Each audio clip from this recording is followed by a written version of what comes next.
तुझे भरोसा नहीं ना, तो फिर जा अपने कमरे में जाकर देख। तेरे पलंग के नीचे तुझे तेरी माँ की हड्डियाँ मिलेंगी। प्रभात दौड़कर अपने कमरे में जाता है और अपने पलंग के नीचे देखता है। वहां पर सचमुच एक कंकाल पड़ा हुआ था और उसके शरीर पर जो कपड़े थे वो प्रभात की माँ के थे। क्या बात है, आज तो आप सुबह से ही बहुत बिजी हैं। ऐसा क्या लिख रहे हैं? बस एक फैमिली की कहानी लिख रहा था। जैसे हमारी फैमिली है ना, तुम, माँ और मैं, लेकिन थोड़े अलग तरीके से, क्योंकि ये कहानी हॉरर है और इसमें जो आदमी है ना, मैंने उसकी बीवी को मार दिया है। मतलब कहानी में ऐसा लिखा है। और जानती हो, उसके बाद जो बीवी है ना, वो एक बुरी आत्मा बन जाती है। क्या बेटा, इस तरह की डरावनी कहानियां क्यों लिखता है तू? जानता है ना, हम जो सोचते हैं, जो लिखते हैं, हमारा दिमाग पूरा दिन वैसा ही होता रहता है। माँ, परेशान होने वाली क्या बात है? राइटर हूँ मैं, मेरा तो काम है कहानियां लिखना। और वैसे भी ये सिर्फ एक कहानी है माँ, कोई सच नहीं है। उसके बाद कुछ दिन बीत जाते हैं। एक रात प्रभात को अपने ऑफिस से लौटने में देरी हो जाती है। रात के लगभग 12 बजे हुए थे। प्रभात जैसे ही अपने घर पहुंचता है, उसने देखा कि उसकी पत्नी दुर्गा डाइनिंग टेबल पर उसका इंतजार कर रही है। आ गए आप? कब से आपका इंतजार कर रही थी। देखिए ना, खाना भी ठंडा हो गया है। अरे दुर्गा, आज तुमने अपने इतने लंबे लंबे बालों को खोलकर क्यों रखा है? तुम तो हमेशा अपने बाल बांध कर रखती हो। वो क्या है ना प्रभात, जब इंसान अपनी जिंदगी से मुक्त हो जाता है ना, तो उसे दूसरे सारे बंधन खोल देने चाहिए। इसलिए मैंने अपने बालों के बंधन भी खोल दिए। ये तुम किस तरह की बातें कर रही हो? तुम ठीक तो हो? मैं बिल्कुल ठीक हूँ प्रभात। अच्छा चलो खाना खाओ। वो क्या है ना दुर्गा, मुझे भूख नहीं है, ऑफिस में कुछ खा लिया था। कोई बात नहीं, मैं तुम्हारे लिए एप्पल काट देती हूँ, एप्पल खा लो। नहीं दुर्गा, मुझे नहीं खाना है, मेरा मन नहीं है यार। तभी अचानक से दुर्गा अपने हाथ में एक बड़ा सा चाकू लेकर प्रभात पर हमला कर देती है। प्रभात अपने आप को बचाने की कोशिश करता है। आज मैं तुझे नहीं छोड़ूंगी, तुझे अपने साथ लेकर जाऊंगी अपनी दुनिया में। ये क्या बोल रही हो तुम? तुम्हारा दिमाग खराब हो गया है। आखिर तुम हो कौन? दुर्गा अपनी गर्दन टेढ़ी करते हुए बोलती है। मैं दुर्गा हूँ, तुम्हारी पत्नी।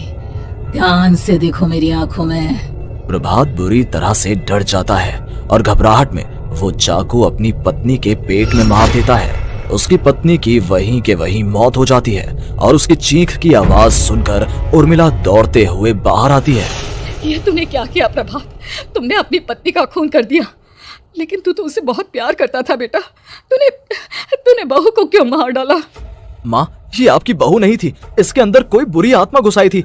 मैं नहीं जानता ये सब कैसे हो गया, लेकिन वो मुझ पर हमला कर रही थी, मुझे मारने की कोशिश कर रही थी। माँ, मैंने कुछ नहीं किया। ये तूने क्या कर दिया बेटा? दुर्गा ने मुझे कहा था कि वो तेरी कहानी को उस कैरेक्टर की तरह एक्टिंग करके तुझे डराने की कोशिश करेगी। अरे वो तो तेरे साथ मजाक कर रही थी। हे भगवान, ये क्या हो गया? इसका मतलब दुर्गा। लेकिन माँ, मैंने जो कहानी लिखी थी उसमें भी ऐसा ही हुआ था। उस औरत ने अपने पति के साथ मजाक किया और गलती से उसके पति ने उसके पेट में चाकू मार दिया। मेरी कहानी सच कैसे हो सकती है? माँ, मुझे बहुत डर लग रहा है। अब ये सोच, दुर्गा की लाश का क्या करें हम? अगर गलती से भी ये बात बाहर फैल गई ना, तो तुझे पूरी जिंदगी जेल की सलाखों के पीछे रहना पड़ेगा। एक काम करते हैं माँ, हम घर के पीछे वाले बगीचे में उसकी लाश को दबा देते हैं। अगर कोई पूछेगा तो कह देंगे कि उर्मिला अपने मायके गई और फिर एक दिन हम भी अचानक यहाँ से कहीं दूर चले जाएंगे। कोई नहीं आएगा हमें पूछने, कोई नहीं आएगा माँ, बाद में जो होगा हम देख लेंगे। प्रभात अपनी माँ उर्मिला की मदद से दुर्गा की लाश को अपने घर के बगीचे में गाड़ देता है। कुछ दिन तो ऐसे ही बीत जाते हैं, लेकिन एक दिन अचानक रसोई से आ रही कुछ आवाजें सुनकर प्रभात की नींद खुलती है। प्रभात ने देखा कि वहां पर एक लंबे बालों वाली औरत दूसरी तरफ चेहरा करके खड़ी हुई थी। कौन है? कौन है वहां पर? अरे कौन हो तुम? मैं दुर्गा हूँ प्रभात। क्या हुआ? मुझसे इस तरह के सवाल क्यों कर रहे हो तुम? तुम दुर्गा नहीं हो सकती। दुर्गा तो... प्रभात, मैं तुम्हारी पत्नी हूँ, तुम मुझे कैसे भूल सकते हो? 4 दिन के लिए मायके क्या चली गई? तुम तो मुझे भूल ही गए। अब अगली बार ना मैं कहीं नहीं जाऊंगी। पता चला तुमने तो मुझे पहचानने से ही इनकार कर दिया। नहीं, तुम दुर्गा नहीं हो सकती। तुम दुर्गा हो ही नहीं सकती। मैं जानता हूँ ये सब क्या हो रहा है। मैंने अपनी कहानी में लिखा था कि उस आदमी की पत्नी की मौत के बाद एक बुरी आत्मा उसका रूप लेकर उसके घर में आ जाती है। तुम वही हो ना? और अचानक से खूबसूरत दुर्गा का चेहरा काला पड़ जाता है। उसकी आंखें लाल हो जाती हैं और पूरे शरीर पर बाल, लंबे नुकीले नाखून, उसके दोनों पैर उल्टे हो जाते हैं और बेहद डरावनी आवाज में वो चिल्लाकर कहती है, बुरी आत्मा, मेरा खून करके मुझे अपने ही घर में गाड़ कर तू मुझे बुरी आत्मा कह रहा है? मैं तुझे छोड़ूंगी नहीं। और अचानक से प्रभात के घर में बेहद डरावनी आवाजें गूंजने लगती हैं। घर में चारों तरफ बहुत सारी बुरी आत्माएं नजर आने लगती हैं। प्रभात घबरा कर अपनी माँ को आवाज देता है, माँ कहाँ है आप? जल्दी आइए माँ, देखिए ना ये सब क्या हो रहा है। प्रभात ने देखा कि अचानक से उसकी माँ कमरे से दौड़ कर आती है। क्या हुआ प्रभात? और ये लोग कौन है? इन सब की गर्दन टेढ़ी क्यों है? इनके बाल खुले हुए। प्रभात, ये सब लोग तो मुझे मरे हुए नजर आ रहे हैं। हाँ माँ, ये सब लोग मरे हुए ही हैं और ये ठीक वैसा ही हो रहा है जैसा मेरी कहानी में हुआ था। लेकिन मेरी कहानी के हिसाब से तो आप भी। अचानक से उर्मिला का रूप बदल जाता है। वो भी एक डरावने साए की तरह बन जाती है और बेहद डरावनी आवाज में चिल्ला चिल्ला कर कहती है, मर गई तेरी माँ। जानता है, कल रात जब तू सो रहा था ना, तो मैंने उसके शरीर का सारा खून पी लिया। अब बस हड्डियां बची हैं उसके शरीर में। नहीं, ऐसा नहीं हो सकता, ऐसा बिल्कुल नहीं हो सकता। मेरी माँ नहीं मर सकती। तुझे भरोसा नहीं ना? तो फिर जा, अपने कमरे में जाकर देख। तेरे पलंग के नीचे तुझे तेरी माँ की हड्डियां मिलेंगी। प्रभात दौड़कर अपने कमरे में जाता है और अपने पलंग के नीचे देखता है। वहां पर सचमुच एक कंकाल पड़ा हुआ था और उसके शरीर पर जो कपड़े थे वो प्रभात की माँ के थे। माँ, अब मुझे कुछ करना पड़ेगा। लेकिन मेरी कहानी में लिखा था कि माँ की मौत मेरे हाथों से होगी, पर माँ तो पहले ही मर चुकी है और वो बुरी आत्मा मुझे भी मार देगी। नहीं नहीं, इससे पहले कि वो मुझे कुछ करे, मुझे उसका काम खत्म करना होगा। प्रभात अपने हाथ में बड़ा सा चाकू लेकर उस बुरी आत्मा पर हमला कर देता है जिसने प्रभात की माँ का रूप लिया हुआ था। और अगले ही पल वो नीचे गिर जाती है और उसके शरीर से खून बहने लगता है। ऐसा नहीं हो सकता, एक बुरी आत्मा के शरीर में तो खून होता ही नहीं है। तो क्या सच में मैंने अपनी माँ को मार दिया? लेकिन अभी कुछ देर पहले तो फिर वो कंकाल किसका है? और ये कौन है? मैं पागल हो जाऊंगा। और अपनी माँ की लाश, इसका मैं क्या करूं? लोग पूछेंगे तो मैं क्या जवाब दूंगा?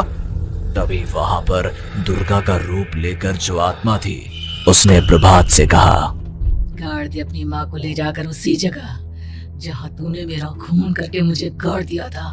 जा, चला जा। घबराया हुआ प्रभात पागलों की तरह अपनी माँ की लाश को लेकर बगीचे में गाड़ देता है। प्रभात की हालत पागलों जैसी हो जाती है। वो अपने आप को अपने घर में बंद कर लेता है। कहानी के हिसाब से तो आगे ये हुआ था कि कहानी लिखने वाले ने उन बुरी आत्माओं से डरकर आत्महत्या कर ली थी। तो क्या मैं भी मर जाऊंगा? क्या मैं भी आत्महत्या कर लूंगा? एक काम करता हूँ, मैं अपनी कहानी का अंत बदल देता हूँ। हाँ, ये मैंने पहले क्यों नहीं सोचा। मैं लिख दूंगा कि कहानी को लिखने वाला आत्महत्या नहीं करता, बल्कि कहीं दूर जाकर नए सिरे से अपनी जिंदगी शुरू करता है। यही सोचकर प्रभात ने अपनी लिखी हुई कहानी को बाहर निकाला और उसे पढ़ना शुरू किया।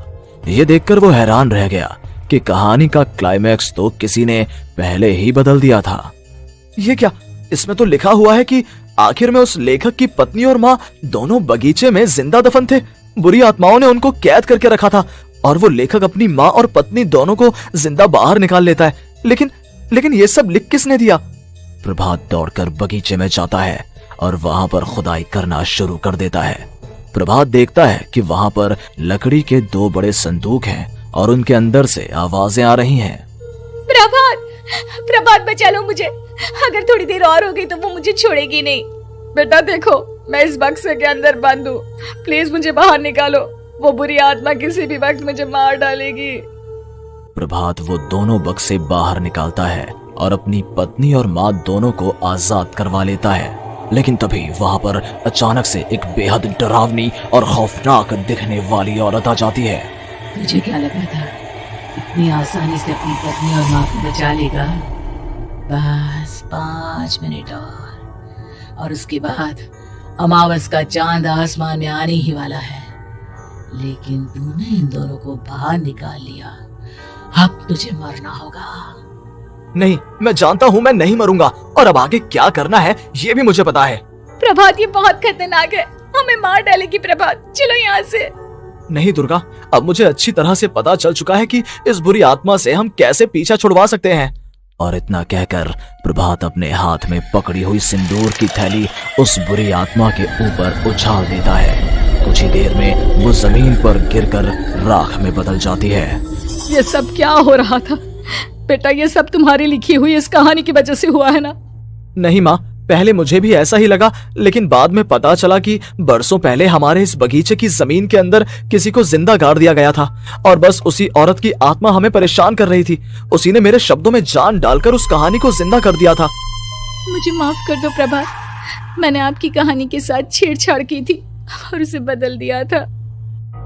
माफी मांगने की जरूरत नहीं है दुर्गा, तुम्हारे उस बदलाव की वजह से ही आज हम सब जिंदा हैं, क्योंकि आखिर में कहानी में वो हुआ जो तुमने लिखा था।